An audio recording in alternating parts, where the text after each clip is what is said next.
Oke, terima kasih. Assalamualaikum warahmatullahi wabarakatuh. Assalamualaikum. Selamat malam, selamat siang, selamat pagi, dan selamat sore. Good days and good night karena peserta dari berbagai belahan dunia. Sebenarnya saya ingin mengayu bagio percakapan kita malam ini. Terutama ada dua narasumber yang mustahak dalam bahasa Malaysia untuk berbicara, ya. Ya. Tentu Jenderal TNI Purnawirawan Gatot Nurmantio sebagai mantan Panglima TNI yang sangat concern dengan kebangkitan kembali komunisme maupun PKI di tanah air kita, ya. Karena TNI bersinggungan langsung, ya, pada pemberontakan PKI yang kedua apa yang ketiga tahun 65 itu. Dan yang kedua tentu Profesor Dr. Salim Said, Mahaguru Sejarah khususnya militer, dan apalagi beliau mantan wartawan, tentu memiliki data dan fakta sehingga mungkin patut untuk kita dengar nanti penjelasan lebih lanjut. Oleh karena itu saya singkat saja, ya. Namun sebelumnya ingin mengucapkan terima kasih pada Forum Tanah Air, Mas Tata dan kawan-kawan di seluruh dunia, ya, dan termasuk yang ikut mendukung memprakarsai berdirinya kami internasional di mancanegara terakhir ini. Apakah PKI akan bangkit kembali? Sebenarnya sudah agak terlambat pertanyaan itu, ya. Karena fakta-fakta yang ada sebagaimana diungkapkan tadi itu sudah bangkit. Tidak hanya knowing is believing, kita meyakini sesuatu karena mengetahuinya, tapi bahkan juga bisa disebut seeing is believing. Kita meyakini sesuatu karena melihatnya. Tidak hanya pada tanda-tanda dan gelagat, tapi pada fakta, bahkan pengakuan, sebagaimana tadi berkali-kali disebut buku yang menyatakan dan bertajuk Aku Bangga Jadi Anak PKI. Dan sekarang semakin menguak lagi, ya. Ada yang cucu PKI, cucu tokoh PKI, ada lagi yang lain-lain sebagainya, ya. Termasuk saya kira peristiwa di Den Haag, ya, IPT, International People's Tribunal, Pengadilan Rakyat Internasional yang menggugat, ya, terutama menyimpulkan telah terjadi pelanggaran HAM berat dengan terbunuhnya orang-orang PKI tahun 65-66 itu, gitu. Dan banyak lagi, ya, bukti-bukti lain. Jadi tidak lagi hanya sekedar apa, smelling is believing, mencium bau, kemudian kita meyakini adanya sesuatu, tapi sudah knowing dan sudah seeing, gitu. Dan memang, ya, saya berpendapat bahwa ideologi itu tidak mudah mati, tidak mudah dibunuh, karena hadir dalam pikiran dan keyakinan manusia dan akan terus-menerus eksis, terutama lewat diseminasi dan transmisi. Dan memang kalau dalam konteks ex-Uni Soviet, Federasi Rusia, ya, memang tidak kentara lagi di sana, terutama pada era Putin terakhir ini. Kebetulan saya sejak 2007 menjadi anggota Strategic Alliance between Russian Federation and the Muslim world, dan bahkan condongnya kepada Islam. Selain karena ada 7 negara atau republik di Federasi Rusia itu mayoritas penduduknya beragama Islam, maupun RRT yang saya kira, ya, dalam bidang ekonomi khususnya, ya, sudah menerapkan free market economy with Chinese characteristics. Ada yang menyebutnya sebagai socialistic capitalism, gitu. Dan luar biasa, ya, China walaupun secara sosial, budaya, dan mungkin juga politik, ya, masih sangat kuat, ya, politburo yang berkuasa di sana. Tapi di banyak negara lain, bukan yang ex negara komunis seperti di Eropa Timur dan di tempat lain, bahkan di Jepang pun ada partai komunis. 2 kali mereka ingin datang ke Indonesia bertemu dengan kita, ya. Saya agak hati-hati untuk menerimanya. walaupun kecil ya, tapi eksis. Dan oleh karena itu ya sesuatu yang sangat logis, manusiawi, terutama keturunan orang-orang PKI yang saya tidak tahu jumlah yang realnya 16 juta, 30 juta, 6 juta. Yang sekarang mungkin sudah generasi kedua.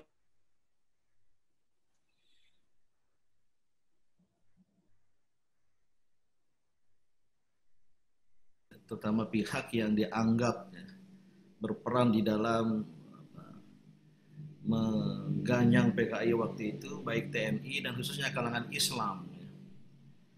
Nah, saya mengamati secara selintas, ada sebagian dari mereka yang sebenarnya sekarang menjadi anak-anak Muslim yang baik. Nah, dulu Pak Taufik Kemas ketika almarhum menjadi ketua MPR RI punya prakarsa untuk membentuk silaturahim atau silaturahmi anak bangsa.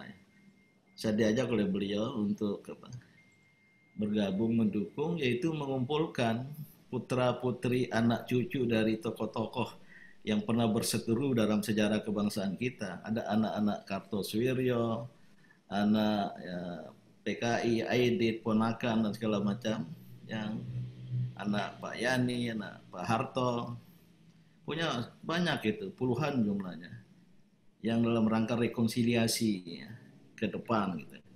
Namun sayang program itu tidak berlanjut sejalan dengan wafatnya Pak Taufik Kemas.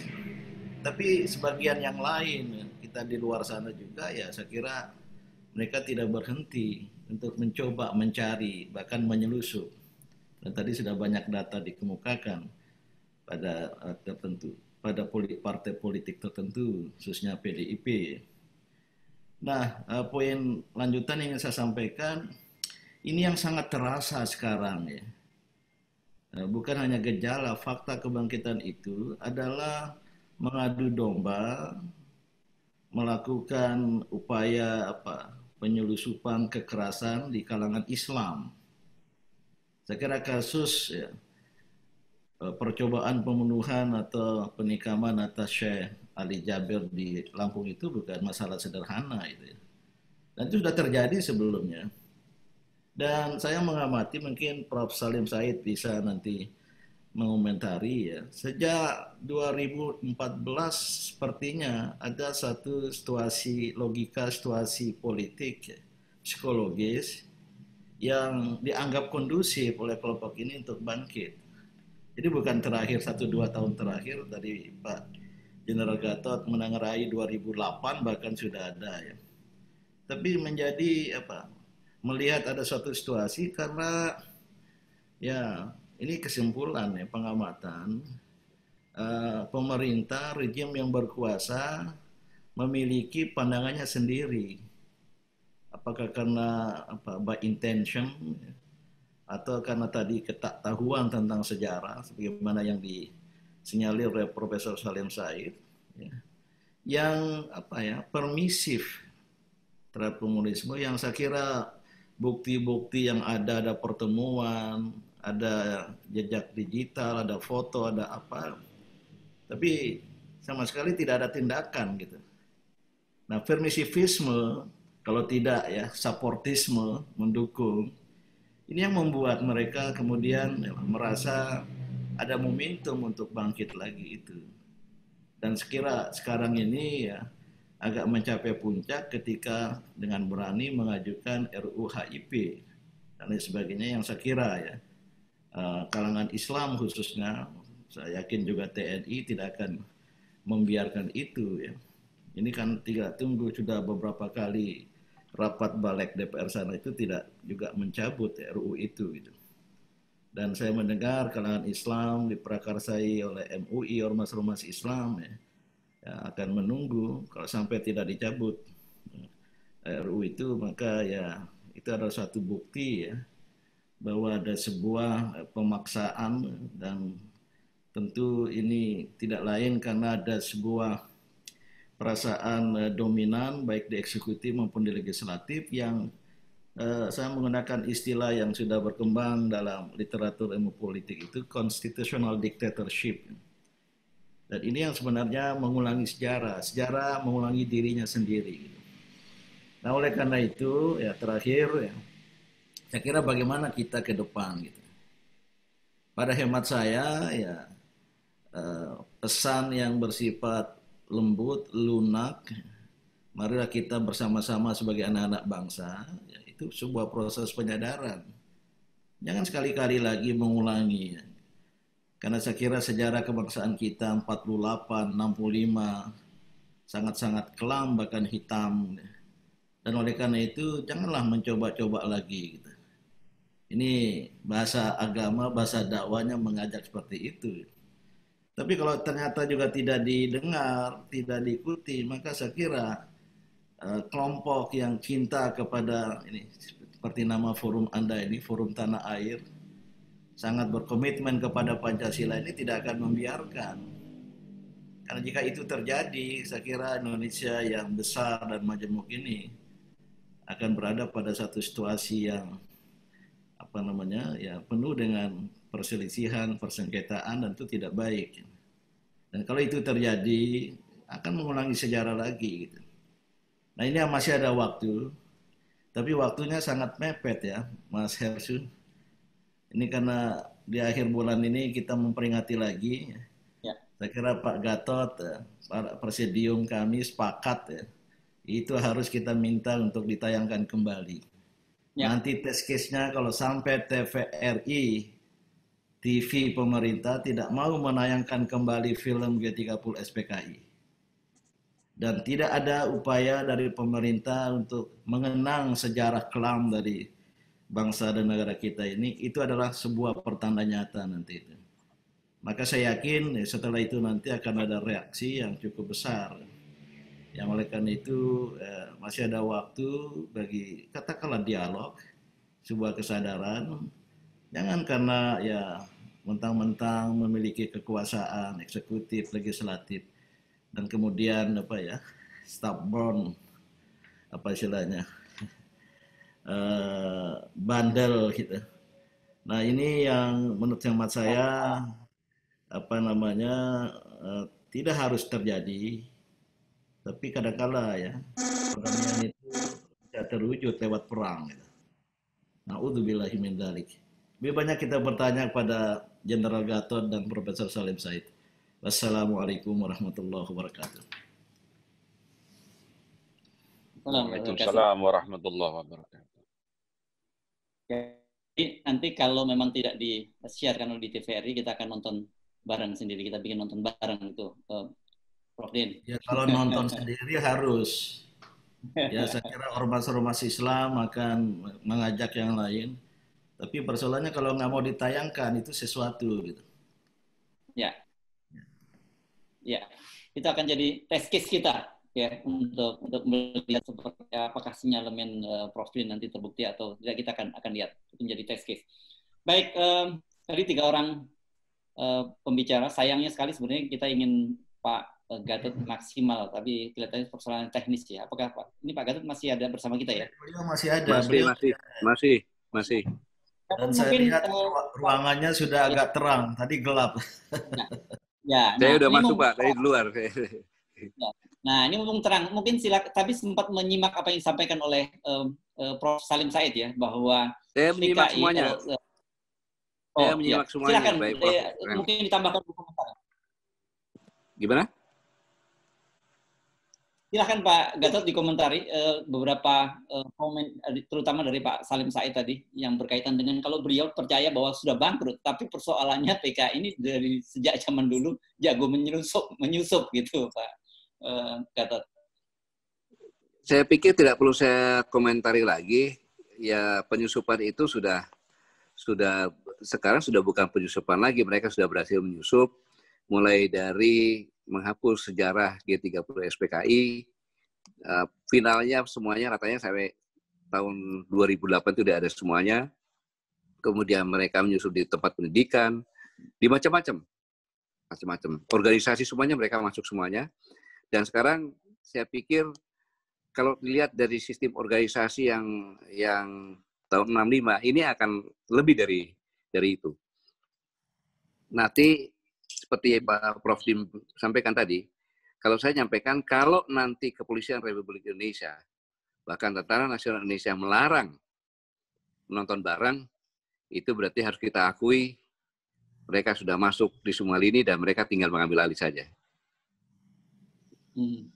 Jadi kalau Kepolisian Republik Indonesia dengan alasan COVID, bergerombol, apapun juga dilarang menonton film G30 SPKI, dan TNI pun ikut-ikutan, berarti lebih apa yang disampaikan oleh Prof. Dim itu lebih berbahaya lagi. Tinggal kita tunggu saja apa yang akan mereka lakukan, begitu. Saya pikir itu yang saya sampaikan. Terima kasih. Baik. Sekarang saya akan buka pertanyaan ya. Mas Tata, bisa kita mulai buka pertanyaan? Ya, silakan kita. Boleh saya tanya? Yang raise hand dulu ya, yang raise hand. Saya dibantu. Ya. Silakan, saya dibantu dulu. Ada co-host, tolong bantu siapa yang raise hand, kasih tahu ke Mas Hersu. Saya mau nanya, boleh? Ya. Ini siapa nih? Ya. Saya Salahuddin dari San Francisco, Bang. Bang Salahuddin dari San Francisco. Ya, silakan dulu Bang Salahuddin. Assalamualaikum warahmatullahi wabarakatuh. Supaya rata nih. Ya, saya persingkat aja. Jadi saya setuju banget dengan Bang Nurmantio nih, Pak Jenderal. Bahkan apa ini model kayak konstitusi Partai Komunis Indonesia ini udah ada websitenya dalam bahasa Indonesia. Benar-benar mereka udah di atas angin untuk memberikan kampanyenya ke rakyat Indonesia. Jadi yang saya mau tanyain, seberapa kuat RRC atau Cina ini membantu mereka? Itu aja pertanyaan saya singkat. Terima kasih. Bisa digabung ke yang lainnya, Mas Hersu. Ada Mbak Nukita juga dari New York, kalau nggak salah. Mbak Nukita, silakan. Saya mau tanya juga, boleh? Raise hand, Mbak. Raise hand. Jadi kita tahu siapa yang mau nanya. Mbak Nukita dulu ya. Silakan, Mbak Nukita dari New York. Iya, terima kasih atas kesempatan pertanyaan pada saya. Saya sudah merasakan sekali, sudah sejak lama, bahwa PKI ini sudah berkuasa di Indonesia. Tidak bisa dipungkiri. Di Netflix, semua film Indonesia sudah propaganda dengan PKI. Mulai dari film Soekarno, film Surat dari Praha, dan sebagainya. Semua sudah mengarah pada membela komunis di Indonesia. Tidak bisa dipungkiri. Mau dibilang Jokowi itu baik, tidak sesuai dengan kriteria baik, zalim. Pertanyaan saya, Pak Gatot dan Prof. Din Samsudin, bagaimana menyikapi persiapan melawan PKI sekarang? Ini udah urgent. Dan kita sudah dikuasai segala lini. Penduduk Cina sudah berdatang dari segala penjuru mata angin. Udah mulai dari dokter-dokter di rumah sakit negeri, di rumah sakit kepolisian. Itu sudah polisinya udah Cina. Dokter-dokter sudah Cina, pegawai negeri sudah Cina. Bahkan di KJRI New York. Pertanyaannya kita kesepakatannya tadi pendek-pendek, bantu kita, mohon maaf. Ya. Pertanyaan saya, bagaimana kita menyiapkan perlawanan terhadap PKI ini? Apa saja step-stepnya yang kita harus lakukan? Terima kasih. Mau dilanjut dulu? Mau dilanjut lagi pertanyaan atau jawab dulu, Mas Hersu? Satu lagi. Oke, silakan Pak Firman. Ada Pak Doni juga dari kami Jatim. Oke, terima kasih. Tiga dulu. Pak Firman dulu. Dari mana Pak Firman? Oke, terima kasih. Saya dari Jakarta. Assalamualaikum warahmatullahi wabarakatuh. Saya ingin bertanya kepada Prof. Salim. Tadi Prof. Salim mengatakan bahwa Bung Karno ingin mempersatukan seluruh elemen bangsa dan tidak membubarkan partai PKI. Tetapi kenapa Bung Karno justru membubarkan partai Masyumi? Pertanyaan pertama. Kedua, PKI sudah bangkrut. Nah, apakah di Indonesia ini PKI itu ingin bangkit kembali untuk menegaskan ideologi mereka atau cuman sekedar ingin balas dendam? Itu yang ketiga kepada baik, terima kasih ya. Pak Gatot.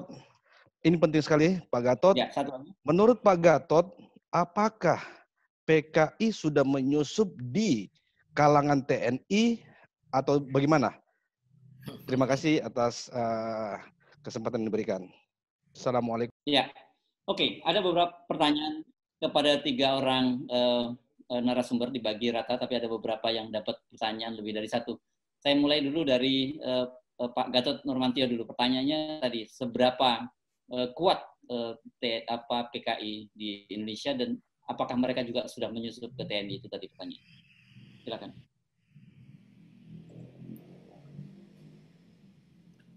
Belum di-unmute kan Pak Gatot? Halo. Oh, Pak Gatot di-unmute. Ya. Terima kasih. Saya singkat saja pertanyaannya.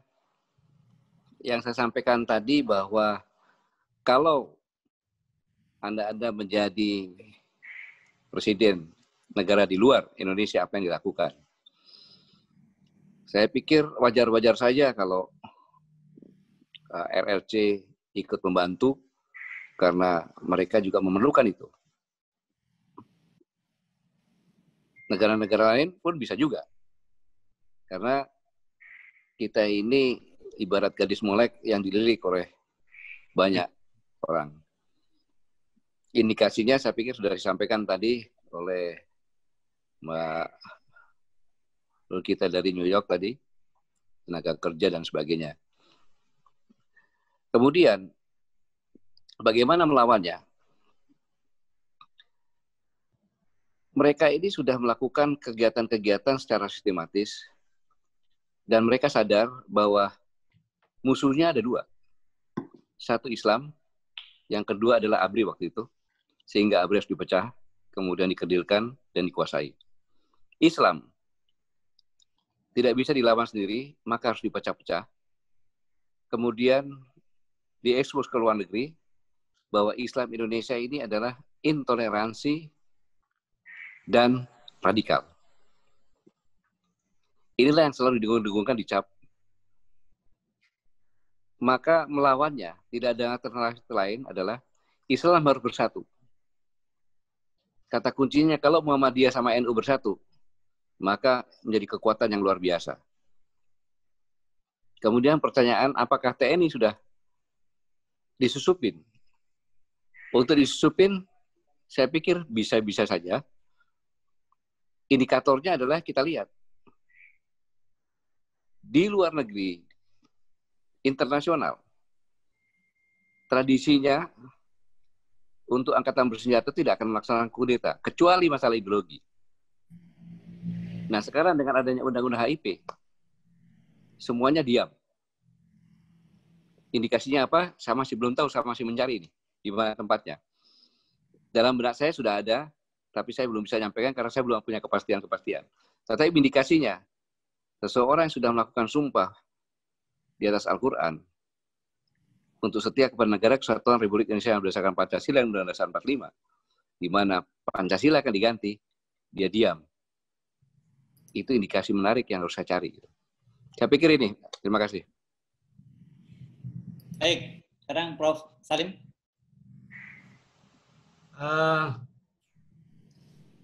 Saya kira ada kekeliruan sedikit dalam menanggapi statement saya. Saya mengatakan komunisme itu udah bangkrut, ideologi itu udah bangkrut. Kenapa? Dia nggak bisa menjawab tantangan. Semua ideologi, semua pemerintah, ya, itu kalau tidak bisa menjawab tantangan zamannya, itu perlahan-lahan akan bangkrut. Kenapa Orde Baru jatuh? Karena sudah tidak bisa menjawab tantangan. Apakah tantangan itu dari ekonomi internasional atau dari kenyataan bahwa orang yang diperkaya Pak Harto itu sekarang dikenal sebagai cukong, itu ternyata melarikan di uang ke luar negeri. Mereka mengkhianati Pak Harto. Pak Harto udah bisa dihianati ya, jadi nggak gampang bertahan, tidak mudah bertahan, ya berakhir. Nah, komunisme juga begitu. Deng Xiaoping tadi sudah saya kutip mengatakan tidak penting kucing itu hitam atau putih, yang penting dia bisa menangkap tikus. Oke, praktis sekali. Bahkan Uni Soviet nggak ada cerita begitu, bubar saja. Artinya ideologi komunisme itu, Marxisme, Leninisme itu tidak bisa menjawab tantangan. Karena itu bubar. Oke? Muncul ideologi lain. Yang kita lihat yang ada di Tiongkok sekarang atau yang di Uni Soviet. Yang menarik adalah, meskipun itu tidak penting dalam diskusi ini, ada garis yang lurus dari Rusia di bawah Tsar menjadi Rusia di bawah Politbiro, itu masing-masing bubar, berurutan. Kemudian sekarang Rusia di bawah Putin, yang diktator. Di Cina juga begitu, dari Kaisar Tiongkok kepada Mao, ya. Kemudian sekarang lahir Xi Jinping yang presiden seumur hidup. Jadi Anda lihat ada garis itu. Saya pernah bicara di TV One, mengatakan coba kita perhatikan apakah ada garis seperti itu di Indonesia. Saya curiga ada itu. Dan itu bukan kesalahan 1-2 orang, itu tingkat peradaban bangsa itu. Jadi kalau dulu itu dikatakan Profesor Wertheim di Belanda, saya interview tahun 70 mengatakan, Soekarno itu kan cuman Raja Jawa. Dia merasa paling tahu semua. Sekian tahun kemudian, orang mengatakan Pak Harto itu Raja Jawa. Feodal, dia menguasai semua. Apakah itu muncul lagi sekarang? Bukan tidak mungkin itu terjadi. Karena apa? Karena menjadi Raja Jawa atau tidak seorang yang dipilih oleh rakyat, itu tergantung rakyatnya sendiri. Jadi kekuasaan itu, pemerintah itu, resultante van de maatschappij, kata orang Belanda. Itu pencerminan dari bawah. Apalagi pertanyaan tadi yang harus saya jawab. Yang bertanya, kalau memang cinta persatuan, mengapa Masyumi dibubarkan? Ya, karena ya itulah, banyak yang mengatakan itu peranan PKI mendesak Bung Karno membubarkan Masyumi. Karena Masyumi tidak mau tunduk kepada Nasakom. Yang dibubarkan itu kan bukan hanya Masyumi. Islam banyak organisasi yang dibubarkan. Jangan lupa Manikebu, Manifest Kebudayaan, dibubarkan juga.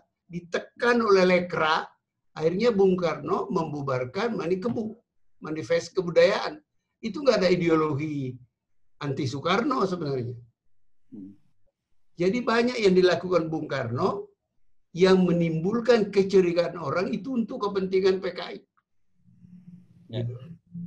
Nah, kalau keadaan sekarang, tadi saya kira Pak Nurmantio sudah menjelaskan berdasarkan pengalaman dan pengamatan beliau, sebagian juga sudah saya jelaskan, bahwa kekuatan-kekuatan di dalam pemerintah yang disinyalir atau diakui sebagai anak-anak PKI, pengakuan Ibu Ripka Ciptaning itu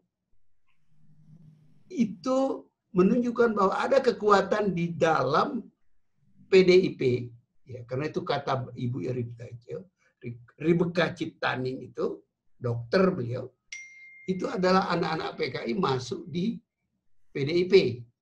Saya tanya teman-teman Golkar, dulu anak-anak itu di mana? Dulu di Golkar.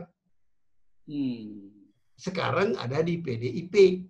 Dan karena mereka itu, tadi saya sudah cerita, latar belakangnya ada dendam.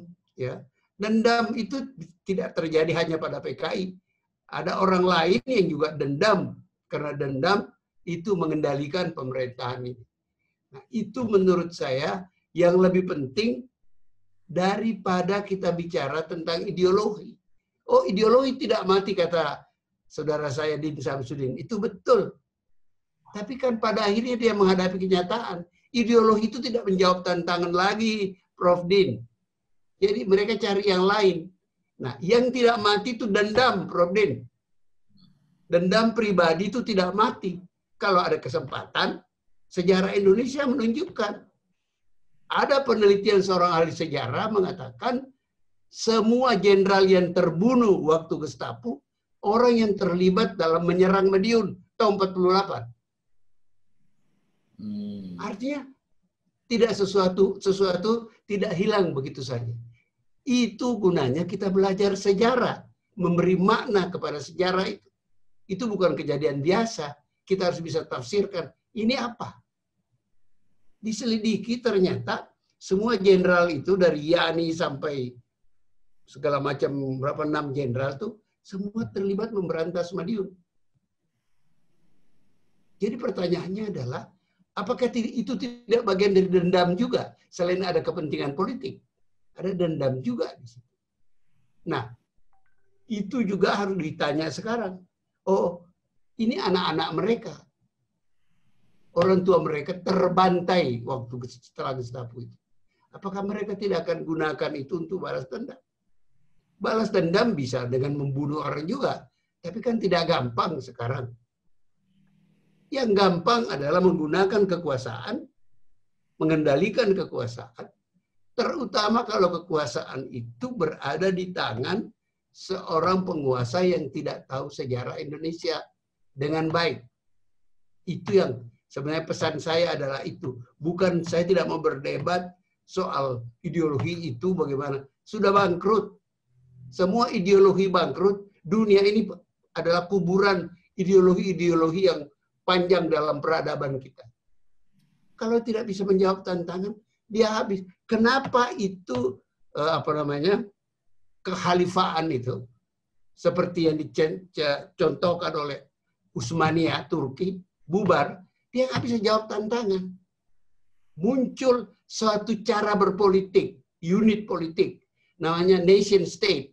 Dia nggak bisa jawab. Jadi negeri-negeri yang ada dikuasai Sultan dari Istanbul itu, imperium itu, satu persatu copot daripada peralihan abad ke-19 sampai abad 20. Karena kekuatan mempersatukan mereka sudah hilang. Tidak bisa menjawab tantangan lagi. Itu keyakinan saya mengatakan bahwa persoalan PKI di Indonesia ini bukan membangun PKI ala Aidit. Bukan itu yang penting. Yang penting adalah bahwa mereka ini punya kesempatan balas dendam. Dan itu tidak unik. Kalau Anda mau contoh yang menarik, bagaimana Ibu Mega sampai sekarang tidak berbaikan dengan Presiden SBY. Ya, itu soal dendam. Dan itu manusiawi. Sayang beliau tidak, untung bukan saya. Beliau tidak menggunakan itu untuk balas dendam fisik seperti yang dilakukan PKI tahun 65. Balas dendam terhadap peristiwa Madiun itu. Itu kira-kira jelasnya supaya jangan disalah mengerti itu. Oke. Terima kasih. Assalamualaikum. Ya. Baik, sekarang Prof. Ada pertanyaan? Kita sampai di situ dulu. Saya kira cukup, nanti kita sekarang ke Prof. Din dulu sambil menunggu pertanyaan. Ya, saya kira benar sekali yang disampaikan Prof. Salim Said. Ini teman diskusi sejak 30 tahun yang lalu, ya, bahwa ada kebangkrutan ideologi, dan saya tadi sangat sepakat. Selain karena dendam, yang kemudian mengejawanta dalam upaya otak-atik ideologi, yang sekarang juga ada fenomena post-isme, post-islamism, post segala macam gitu ya. Artinya ada keinginan dalam rangka mengejawantahkan, memanifestasikan dendam kesumat secara psikologis, dan kemudian ya terutama karena dulu Pancasila dipakai untuk memukul PKI, maka bagaimana Pancasila itu harus kita ganti juga gitu. Harus kita ubah juga. Paling tidak dengan penafsiran tertentu, Trisila, Ekasila, HIP, dan lain sebagainya gitu. Nah, ini yang saya kira agak tinggi ya, derajat kebangkitan PKI di Indonesia itu sudah memasuki ke wilayah ideologi Pancasila. Selain ya, karena Pancasila itu sendiri penerapannya di Indonesia dari rejim ke rejim itu tidak berhasil membawa kesejahteraan bagi bangsa, bagi rakyat, ya, atau kegagalan. Dan saya kira ideologi-ideologi apapun ya, akan mudah lahir di Indonesia ini kalau Pancasila gagal untuk memberikan jawaban. Nah, saya melihat hal itu yang paling tinggi ya, selain ya, tadi komunisme PKI, terutama pada kerangka taktik strategi menyelusup, mengadu domba, itu sangat nyata sekali sekarang ya. Tidak hanya terasa dan bisa sebenarnya diungkapkan gitu. Dan apalagi jika rejim-rejim yang berkuasa sudah permisif tadi itu. Saya menyimpulkan dan menggarisbawahi sampaikan Prof. Salim Said, Jenderal Gatot tadi ini, derajat dari situasi kita sekarang ini sebenarnya tidak kalah, bahkan melebihi pra-Gestapo G30 SPKI 65. Gitu. Maka bagaimana cara menghadapinya? Tadi sebenarnya sudah, saya tetap ingin mengedepankan pendekatan dialog. Ya. We have to believe in the power of dialogue. Ya kita sadarkan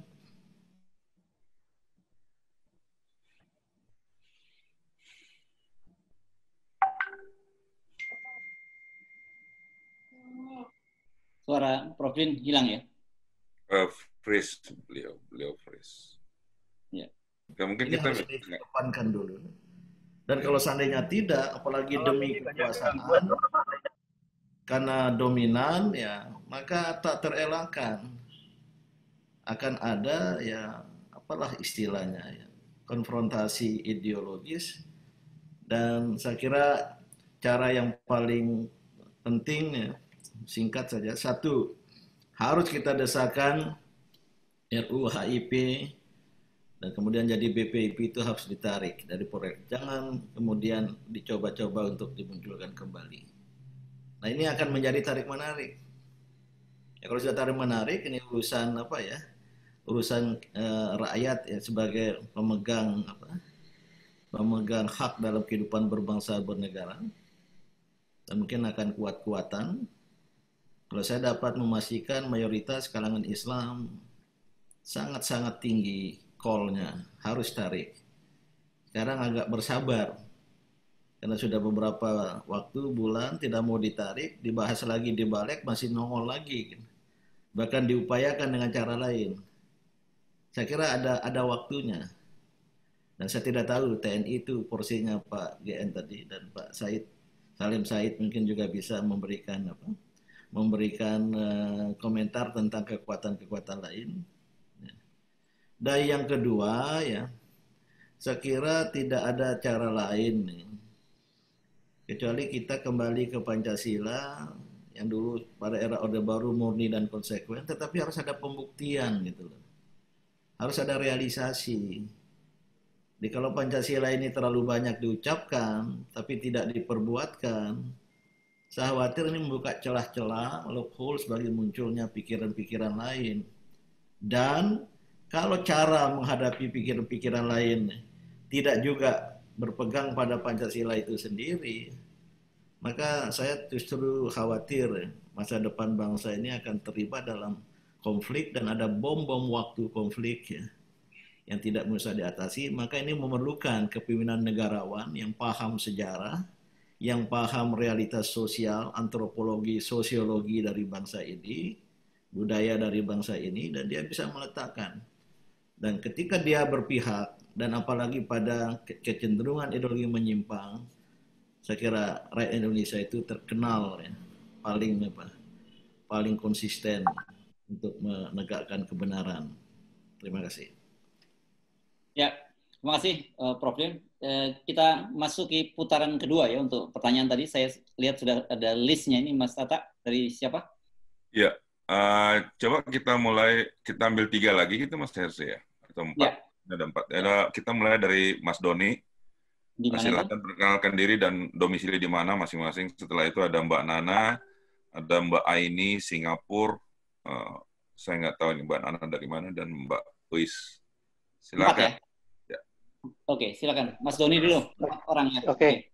Ya, terima kasih. Assalamualaikum warahmatullahi wabarakatuh. Saya Doni dari kami Jawa Timur. Di sini juga ada Mbak Reni, Mas Agus Maksum, dan Mbak Baby, dan beberapa kawan-kawan kami Jawa Timur. Yang kemarin Pak Din dan Pak Gatot, kami sempat ke Magelang untuk mengikuti deklarasi di Magelang, dan sudah ada komitmen untuk bertemu, tapi kemungkinan waktunya Pak Gatot harus terbang ke Jakarta lagi sehingga kami tidak bisa bertemu. Oke. Bisa langsung ke pertanyaannya, Mas Doni? Nah, pertanyaan kami sudah dilakukan. Ya, pertanyaannya adalah apabila kita sudah melakukan langkah-langkah dialogis, persuasif, dan lain-lain, dan lantas itu tidak bisa terjadi, apakah Pak Gatot dan kawan-kawan sudah memikirkan langkah-langkah konkretnya? Karena kita tahu bahwa komunisme itu bisa berkembang karena ada welcome dari rezim. Tentunya dari rezim ini yang mestinya harus kita ganti. Ya, apakah ada langkah ke sana? Kita bukan berbicara permakzulan dan lain-lain, tapi itulah yang terjadi gitu. Kalau kunci sumber poinnya adalah di situ. Kalau rezimnya belum berganti, maka ya akan begini terus. Kira-kira seperti itu konkretnya. Terima kasih, Mas Doni ya. Ya, silakan berikutnya. Mbak Nana, Mas Epsu, silakan. Mbak Nana, perkenalkan diri dari mana? Assalamualaikum warahmatullahi wabarakatuh. Saya Nana dari Qatar. Qatar ya? Ya. Menyambung pertanyaan teman-teman tadi. Katakanlah misalkan seperti yang dibilang Profesor Salim Said bahwa ideologi komunis itu sudah nggak berlaku lagi atau sudah bangkrut gitu ya. Tapi katakanlah sekarang bagaimana kita menyikapinya secara hegemoni aja, hegemoni politik, bahwa terjadi tarik-menarik kekuasaan antara hegemoni Amerika dan China begitu kan. Nah, secara geopolitiknya kemudian kan Indonesia menempati sebuah posisi yang strategis sekali itu. Nah, bagaimana dalam misalkan seperti yang kita lihat bahwa pengaruh China di Indonesia kan luar biasa sekali. Terbukti baik dari sisi politik, ekonomi, sosial budaya, dan semuanya kan sudah disusupin. Kira-kira saya ingin tahu bagaimana apakah kemudian Amerika ya beserta ahlinya itu melihat posisi Indonesia itu, apakah mereka kemudian diam saja atau ada langkah konkret dalam ini? Maksud saya bagaimana konflik geopolitik dalam hal ini menyangkut di Indonesia, kemudian bagaimana kemudian kita juga memanfaatkan posisi kita untuk bargaining position di antara kedua kekuatan tersebut. Itu yang pertama. Yang kedua itu aja. Nah, bagaimana yang tadi saya Profesor Salim Said kan mengatakan bahwa ABRI sebenarnya atau TNI bisa kemudian masuk di dalamnya, walaupun tidak ada undang-undang sekalipun misalkan. Nah, bagaimana caranya untuk meminta TNI untuk bergerak mendukung gerakan rakyat? Dan bagaimana kami juga menyikapinya? Terima kasih. Wassalamualaikum warahmatullahi wabarakatuh. Warahmatullahi wabarakatuh. Oke. Satu lagi, Mbak Aini ya, dari Singapura ya. Mbak Aini. Ya, terima kasih. Saya mau tanya untuk ketiga pembicara tadi. Hampir sebagian besar pembicaraan kita pada hari ini di level yang cukup tinggi, yaitu ideologi tentang sejarah PKI. Lalu juga saya juga menyadari bahwa adanya rencana besar dari China Mainland terhadap pembangunan Silk Road yang tidak berbasis di darat tapi juga di laut, sehingga adanya pembangunan pelabuhan-pelabuhan di Indonesia sebagai bagian dari rencana pembangunan Jokowi tahap pertama dan kedua, periode pertama dan kedua. Tapi saya juga melihat bahwa di level rakyat yang paling bawah adanya sentimen yang digeneralisasikan. Dalam arti mereka melihat bahwa etnik Cina kelahiran Indonesia itu sama seperti PKI. Saya melakukan penelitian tentang media dan agama. Saya melihat bahwa rakyat itu menjadi mengeneralisasi bahwa Cina ini pasti PKI.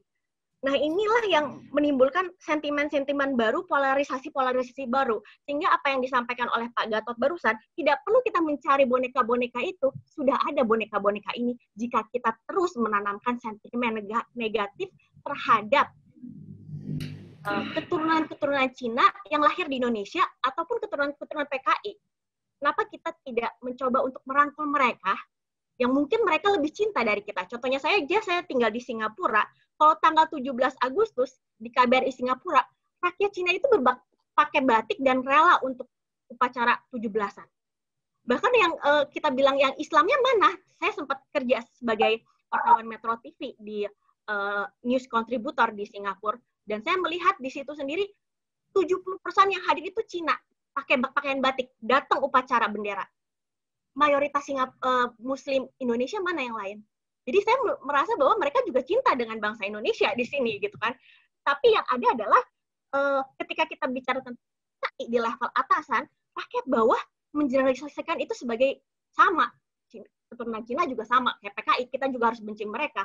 Akhirnya hasil penelitian saya adalah satu, guru SD negeri tidak membolehkan anak SD memakai kalung yang ada logo anjing. Ini kejadian di Dayak, Kalimantan. Lalu ada juga etnik Cina di Singkawang yang mayoritas Cina juga. Mereka tuh terbiasa mendengar bahwa jangan belanja di warung Cina sesama di sana. Jadi ada sentimen-sentimen seperti itu. Ya, lalu ada pertanyaan jadi pertanyaannya saya adalah bagaimana para pembicara kita tuh bisa memberikan pemahaman kepada rakyat menengah bawah, ini loh bedanya PKI yang sekarang menjadi bahaya latin, tapi ini juga loh yang kita harus rangkul, ada keturunan Cina juga. Bagaimana sih strategi konkretnya? Terima kasih. Ya, terima kasih. Ini sayangnya next time kalau tanya mesti wajahnya dimunculkan ini ya, Mas Tata ya. Kita saling mengenal. Maaf, ya udah malam di Singapura. Ya, kalau bertanya mesti dandan dulu mestinya ya. Kita mau nambah satu lagi Mas Restu atau gimana? Boleh satu lagi deh ya. Coba Mbak Ois dari mana? Silakan. Bismillahirrahmanirrahim. Assalamualaikum warahmatullahi wabarakatuh. Saya dari Melbourne. Dari kami Melbourne. Masya Allah. Konkret. Halo Pak Din. Oke, sebetulnya ya sudah sejak lama Habib Rizik, Alfian Tanjung, Kiflan Zain itu sudah menyerukan tentang bangkitnya PKI dan akan menguasai gitu ya. Lalu ya sekarang ini memang sudah jadi kenyataan dan brainwash mereka sudah berhasil membrainwash anak-anak ya generasi muda dan mereka tidak tahu sejarah PKI seperti apa gitu ya. Jadi ini tantangannya ini cukup berat sebetulnya gitu karena memang mereka sudah masuk kemana-mana dan menurut saya ini saat ini nih sebetulnya keadaannya sudah kronis dan kritis Pak. Berat memang gitu, tapi justru dan mereka kalau kita mungkin hanya dengan dialog atau apa yang seperti yang Bapak katakan tadi ya, mereka itu sudah mempersiapkan diri untuk bisa berkuasa the next 5 years after di 2024 nanti 2024 gitu. Nah ini jangan sampai terjadi gitu. Jangan sampai terjadi dan ini bagi saya mungkin ya ini kesempatannya di saat pandemi ini adalah kesempatan terbaik karena pandemi ini mungkin kan akan recovery mungkin butuh 2 tahun at least gitu ya paling cepat gitu loh. Inilah saatnya sebetulnya yang paling tepat kita untuk move. Entah itu kalau saya sih maaf ya kalau saya mungkin agak sedikit ekstrim kali ya mungkin kedengarannya. Bisakah presiden di-impeach tapi mereka sudah mempersiapkan diri dengan RUU-nya lah dengan macam-macam undang-undang kudeta, TNI juga sekarang fungsinya sudah dilemahkan dengan undang-undang yang mereka sudah rubah segala macam TNI ataukah revolusi. Itu aja Pak pertanyaannya Pak. Saya ekstrim saya. Oh, oke. Terima kasih. Mungkin dijawab Mbak Ais dulu nih, soalnya Mbak Ais udah jam 1 pagi nih kasihan di Melbourne. Enggak apa-apa, Pak. Ya, kalau siap sampai subuh ya. Tahajud. Kalian sholat tahajud. Kita balik dulu ya. Kita mulai lagi ya. Pak Gatot tadi masih monitor ya Pak Gatot ya. Halo. Ya, terima kasih.